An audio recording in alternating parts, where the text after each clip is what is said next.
Hi, Sharon. Hi, Debbie. Sharon. Yeah. Hi. You can call me Sharon. It's okay. Yeah. Okay. So I'm sitting here in Israel and you there in England. And we normally have our weekly or bi-weekly meetings, and we plan to record an episode for our podcast this week. And obviously we didn't do it.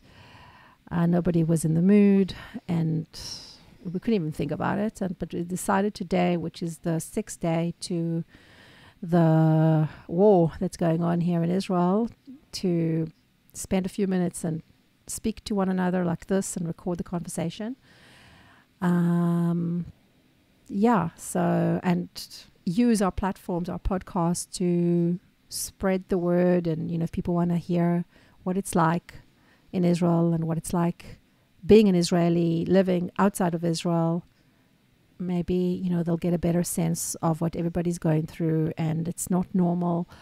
It's a type of civil advocacy, I guess, but it's a little bit different from a different angle. It's got nothing to do with our businesses. What else? Oh, we wanted to say wine video. Do you want to explain wine that? video and wine English, because people don't usually used to hearing us speak like that. So right. Wine video, because we want to provide a different view and to show our faces, to show what it's like to go through this period in time, and just to see what we can get out of it in regards to what we can share, how we can show this situation besides speaking, besides letting people hear our voices, to do it on a different platform, even in our YouTube channels or whatever. And why in English? Because I believe most of the people, including my friends and family back in Israel, don't really ever get the chance to hear me speak English, besides the people who know me here. And the people here, our friends, our community, they don't really get a chance to see me speaking to another Israeli, another person living in Israel, going through the same situation as we are going through here. And in English. And in English. So. Okay. So we basically, when we were thinking about what to say, is mostly to talk about our feelings and to describe a little bit what the day-to-day is like on my end and on your end, and a little bit about how we're both self-employed. We run our own small businesses, and what it's like at this time to be basically without work, which is fine. It really isn't the most important thing. But at some point you start thinking about it, because everything else, carries on ticking, the accounts and everything else.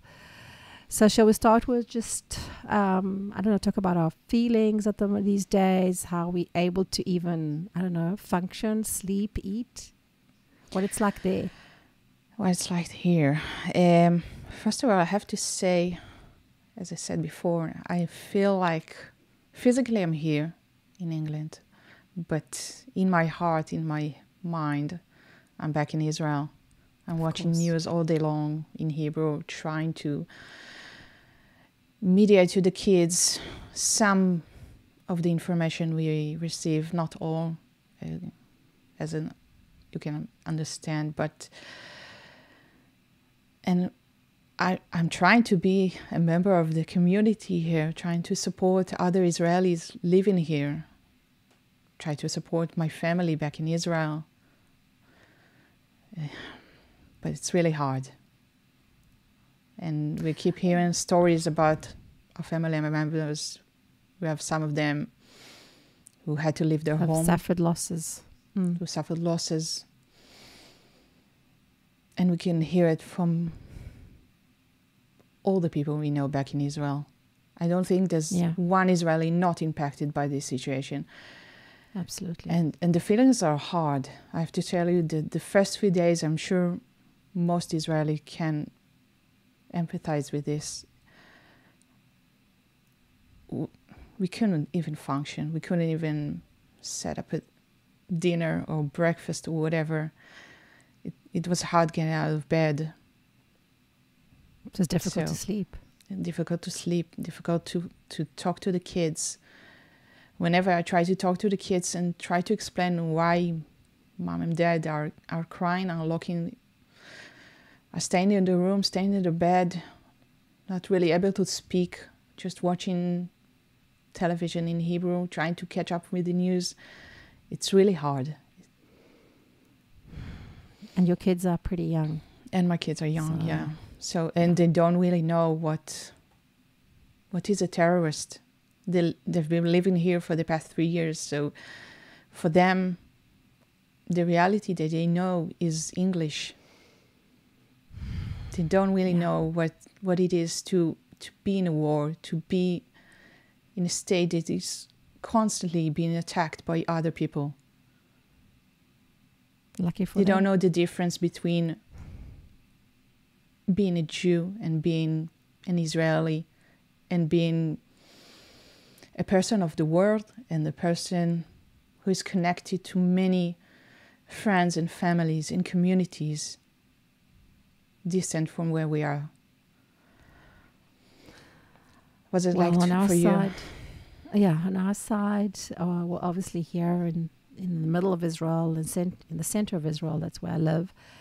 And we've had quite a few red alerts, which means that all of a sudden your phone just goes off, and because we all have like apps that alert when there's going to be a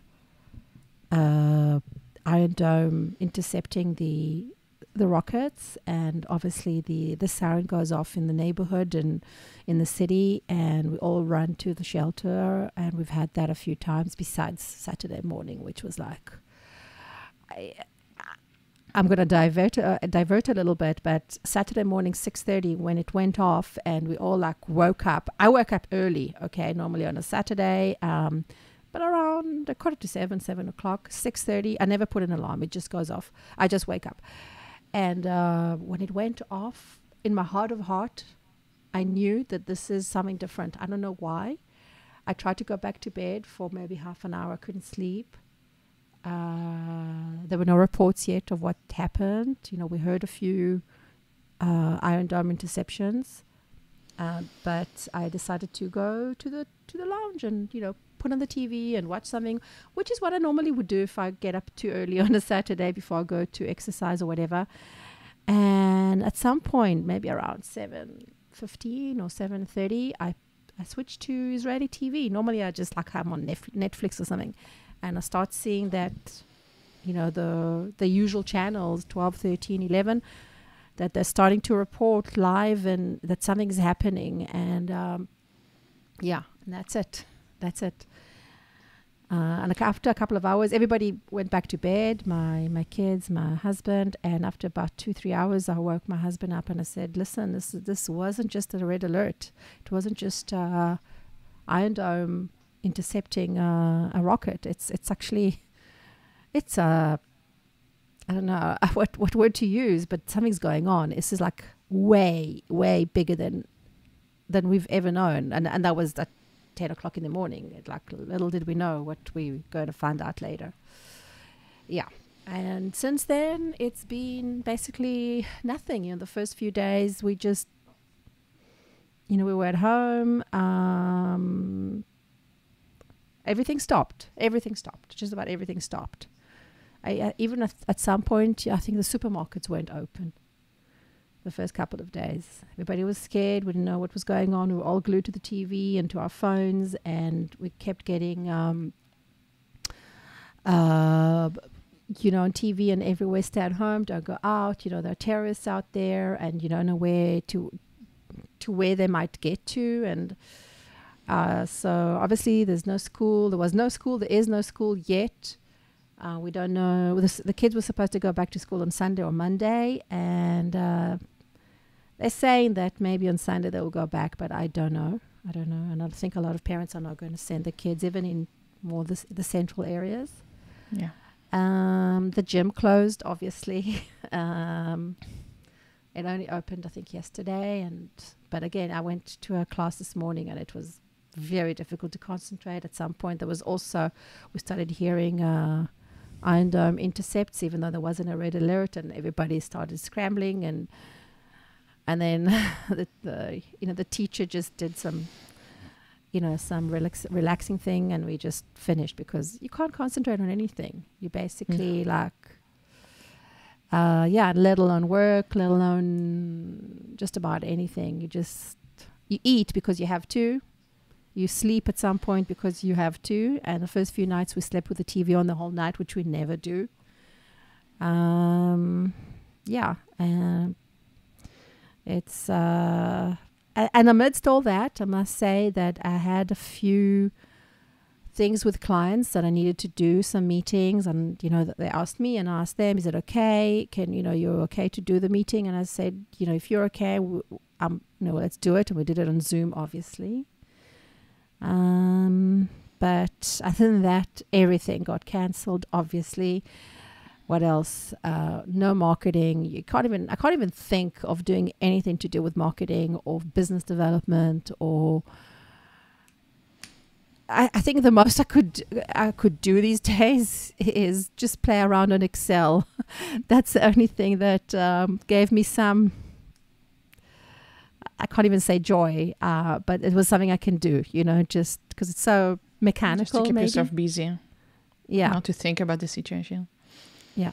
Yeah, for us, I heard my husband was on the phone with his father, and he was in the bathroom, and I heard him through the door. I on heard Saturday? my father-in-law, it was 6:30 in the morning, which is 8:30 in Israel. And they were just starting to get the reports. They were only glued to the TV. Yeah. And I just heard him say, terrorists infiltrated Israel and started shooting. And right then we knew something horrible was happening. We didn't know the details. I didn't know if my brother-in-law was safe. We didn't know where they were because they're religious, and so we didn't know if it was a Shabbat, so we didn't have any way to contact them. Eventually we found out they weren't home, luckily, because they live really close by to where it all happened. Not close by, in the middle. Oy. And it was really hard. And we slept for that night maybe a couple of hours. And I tried to go back to sleep to catch a few more hours just to keep my strength. But really, it was really hard to even process what's been going on, what happened. And it's still happening. Yeah. The war just begun. People are still losing their loved ones, their family, their friends. I keep hearing from my family members, the son of this person has died, the daughter of this person has died. A member of our previous building where we have a home in Israel did some miraculous act of saving some girl from a trunk, and while she was being kidnapped to the strip. All these stories, they keep piling up, they keep messing with our soul.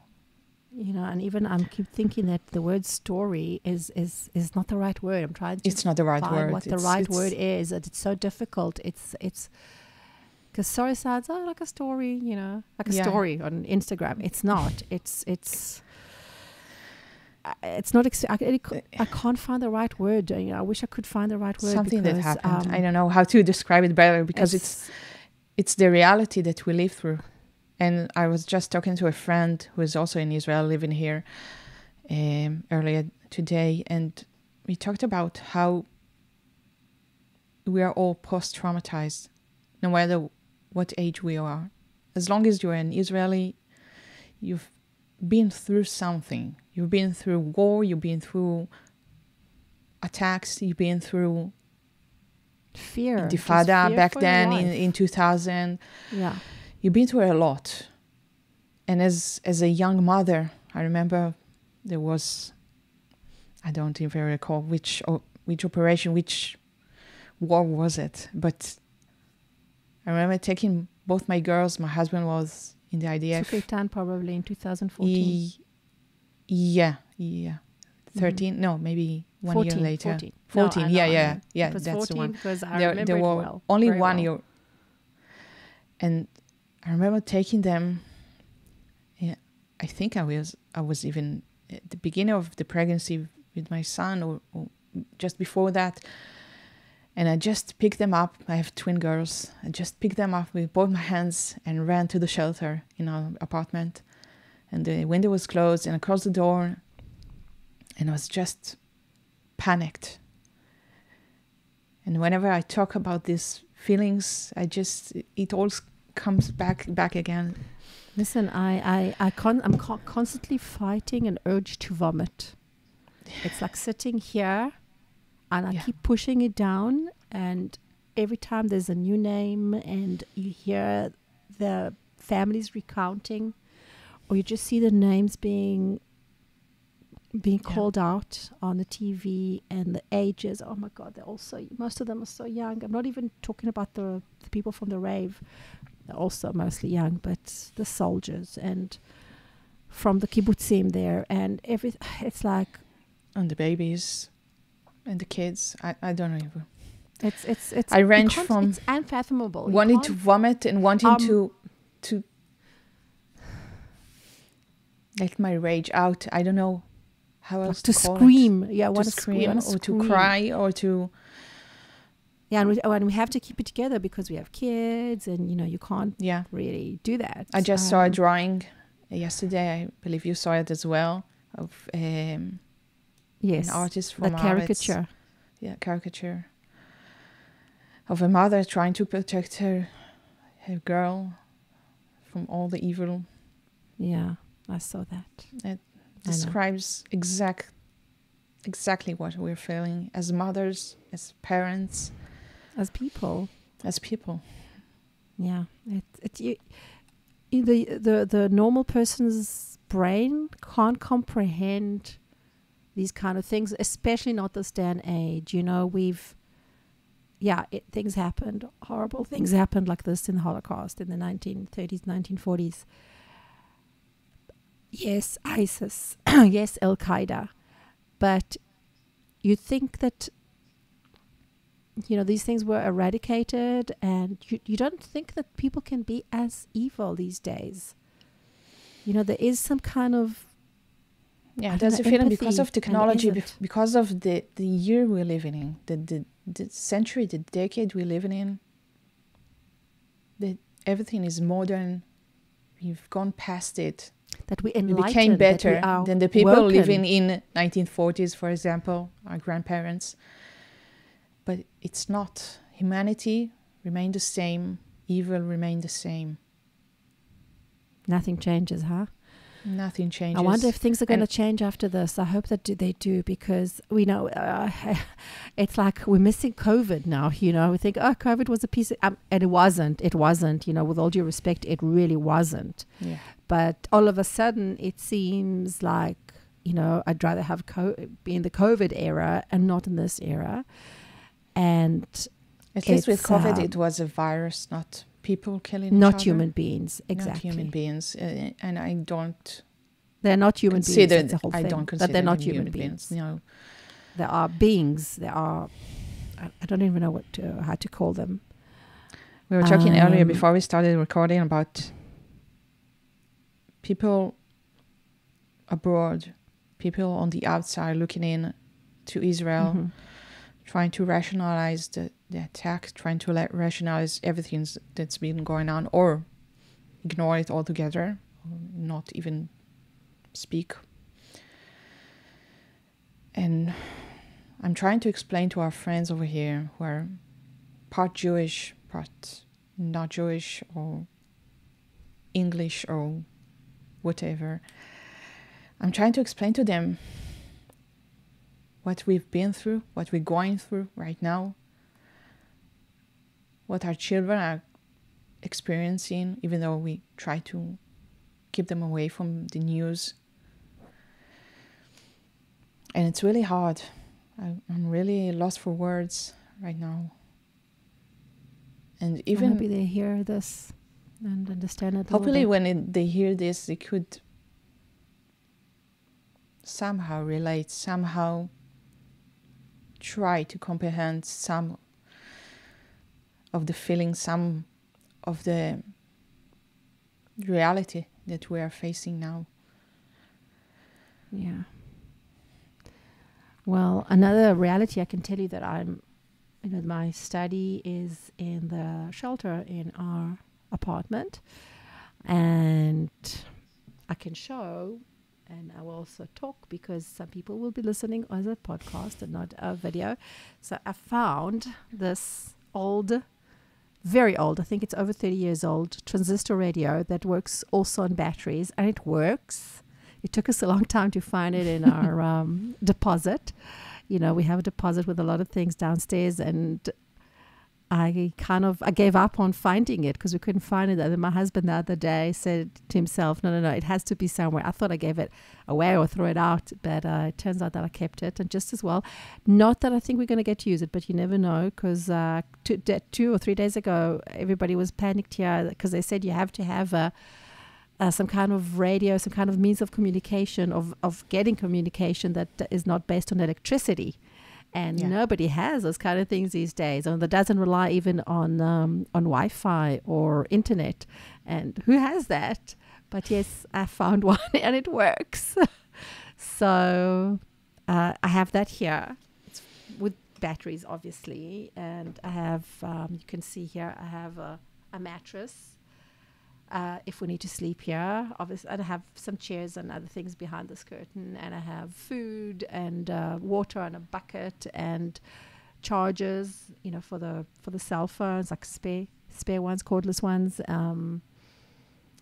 So hopefully we won't need to use it, but we have to be prepared. And everybody's was scrambling to get all sorts of things. So another thing which I wanted to talk about, just to explain what it's like here.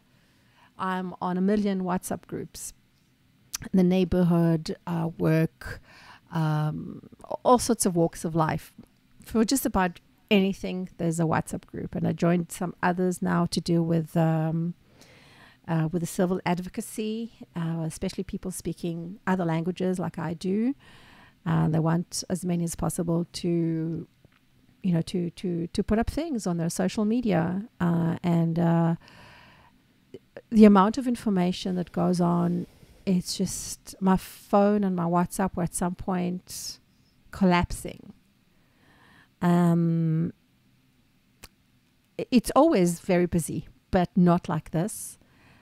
And you can see people are not even reading what we write. I was involved in all sorts of volunteer organizations of getting food and toiletries and all sorts of things to either the soldiers or the reserve duty soldiers or people that have been evacuated from their homes. And people send messages, okay, you can bring this and this and that from this time to that place. And everything is written very clearly, yet people don't read. They keep because I'd also advertised a few of those, and they keep phoning me and writing to me personally, where must we bring it? And it's all written there. So you see that people, at the best of times, people are not very good at reading when it's written very clearly. Now it's even worse. At some point, I was just getting so impatient because people that I know phone me and I say, but it's all written there. Nobody likes answering phone calls. And when you answer a phone call and they ask you to answer something that's already written there, and everything just you're so jumpy. And so people don't read, and people keep sending the same messages that somebody else wrote 2 minutes before. They keep sending the same videos and the same. Wow, it's crazy. Everybody's but doing it. We do have to say that the Israeli spirit. Yes, I was. The volunteers. It's amazing. Yes. Yeah, I feel even here, that everyone is united, everyone is rallying for Israel, everyone is volunteering, collecting donation, collecting food, just bombarding the soldiers, the reserves with everything that's good, everything that is... It's definitely amazing. It's really uplifting to see that from the outside, but I think living through it, it's even more uplifting, even more... It is, but I kept thinking all the time, are these things actually going to get to the right place that they need to get to, or they're going to be thrown at some point?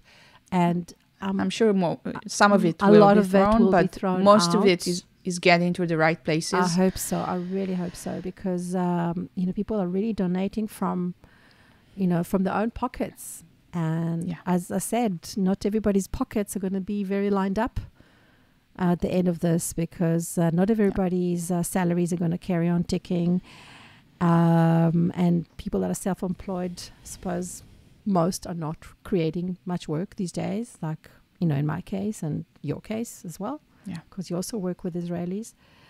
So it is very uplifting, but I think we always have to be a little bit cautious as well, because if we donate, and we've also been donating money, not just things, you have to think of yourself as well, and make sure that, and not all the banks have given extra credit or extra, I don't know, things. Some have, by the way, but a lot of the big things, like the big systems, as big systems do, they don't work as quickly as us small people would do. So that's why I think there's a lot of these private initiatives. But today I started seeing that the Bituach Leumi, which is like the national, it's not like the NHS, it's more like national social security.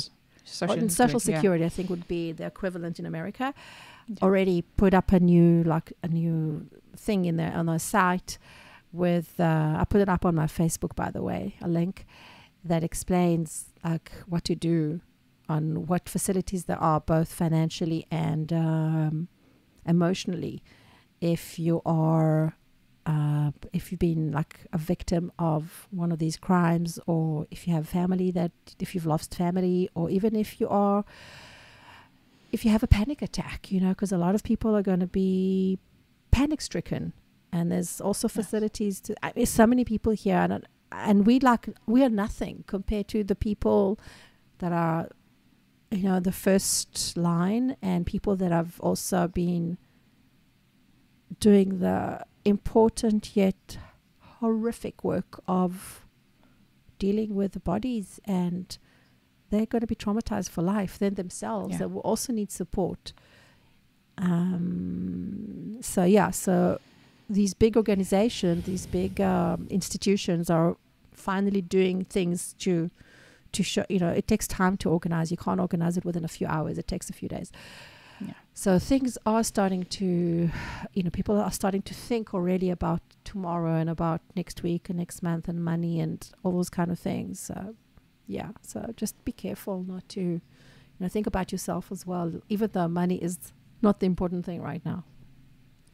Yeah, but it is important, because I saw someone who wrote about it earlier today on Facebook. As people living through this, as business owners,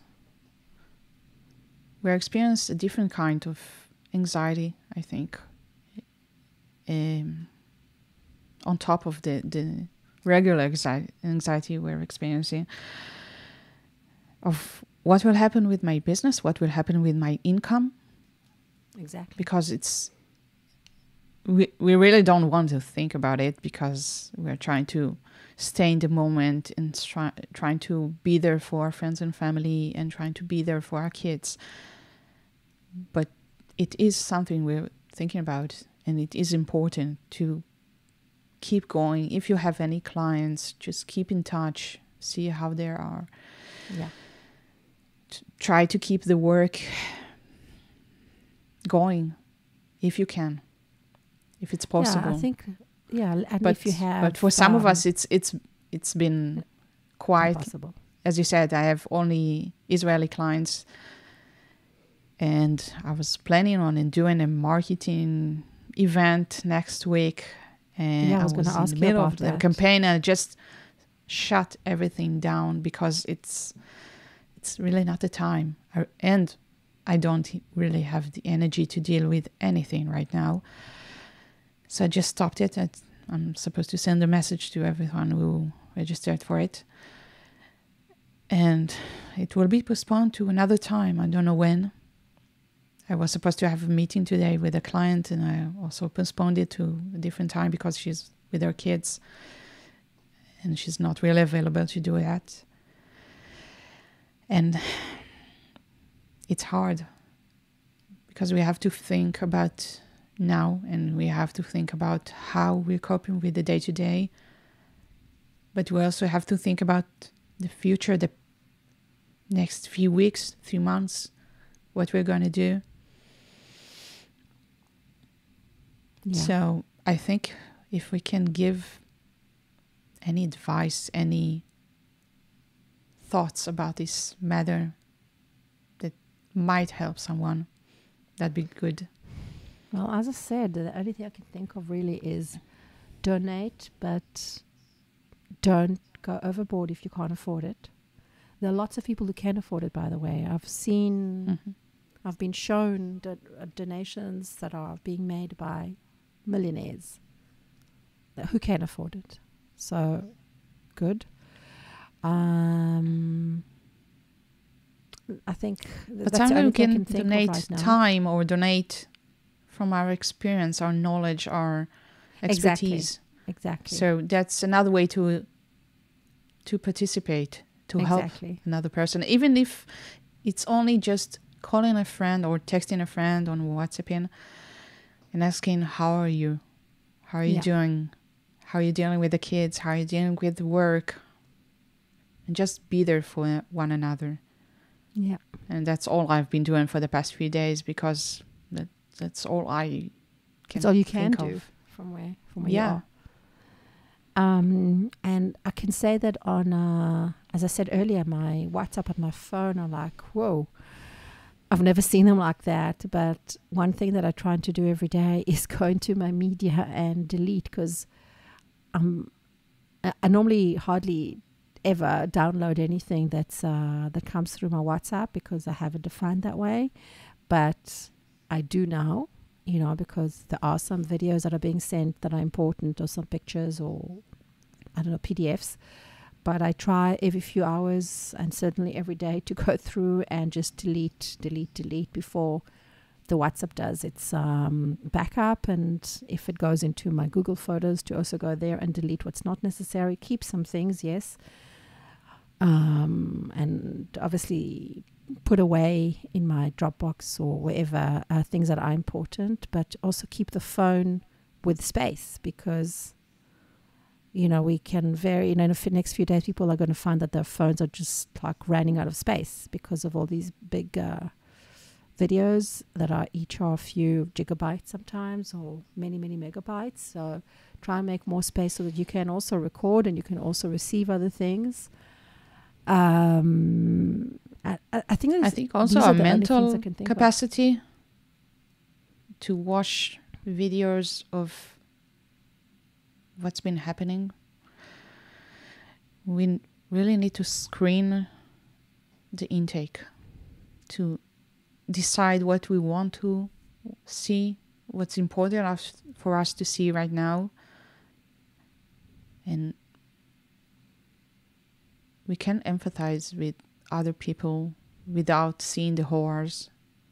No, I'm not even talking about those kind of things. For example, a friend sent me from overseas, sent me videos of support rallies that have been happening in Buenos Aires and Toronto and Vancouver, and all sorts of or rallies that are pro-Palestinian, actually from South Africa, that happened I think yesterday. And you watch a few. It's like they're normally a minute or two. They're not long. I watch them once and I delete them, because I'm not even talking about the atrocities. I'm just talking about all the, which is very heartwarming, to receive support and everything. But you can see it normally on social media anyway, and you don't need to keep it. So I'm talking about even those kind of things. So that's the only kind of tip that I can think of to give. That, and donate your time, donate your abilities. If you're very good at doing something, offer, maybe it's needed somewhere, even if it's something that you think is weird. But I think these days, what happened is going to ripple through every single walk of life, okay? Even in places that you don't think about, because it's literally a ripple effect, okay? Everything and everybody is affected. So your particular skills in something that you think is very esoteric might be exactly what is needed somewhere that you'd never thought would be needed. And if you can volunteer that, even if it's for a few days, it's also great. It doesn't have to be, as you said, money. Yeah. But on the other hand, I think even the feeling when you're helping someone else, it's helping you to release some of the stress, to occupy yourself with something that's not related to just watching the news or being concerned with the situation. And that's exactly why it's really helpful this, to be. Way. Yeah. Why we're recording this. Because it's helping us, and maybe, it'll help one or two people. Maybe it will help someone. Even if it's to understand. And another thing I wanted to tell you or talk to you about is, a lot of people don't understand why it's happened, or, about the history of the conflict. Okay, what a word. There's a lot of explanations out there. People can't say, well, I was told, I thought. No, go and read, listen, compare. Don't be brainwashed because some celebrity or some, I don't know, are supporting this. Don't be blind. Read up about it, okay? And compare sources. Read or listen, or there's a lot of celebrities that are doing amazing work in explaining things. I've discovered a lot of celebs that I didn't even know, and they're doing such amazing work. So maybe we can even put in the notes a few of the links to a few of them. Yeah, I think I have a few links to share, but I think for me, in my feeds on Instagram and Facebook, to see Jewish people, even not Jewish people, from around the world, celebrities, influencers, whatever that I'm following, seeing them supporting, seeing them sharing, it's been really uplifting to see that. Yeah. And I even texted one of them, which was an entrepreneur from the US that I'm following for the past, 2 years. And she shared something about, I don't even recall what she shared, but she just put it on their story. And I didn't know that. Got so many good and bad comments. So I had to support her and to let her know that it really helps. It really means something for us as Israelis, as Jews, to see people pay attention, to see people use their platforms in a right way. Okay, listen, I think I'm having some technical issues here, so I think we need to kind of wrap it up, but it's been great speaking to you like this, and not just on WhatsApp. You too. We'll release this to the world, and hope it helps someone, really. It helped me, I must say.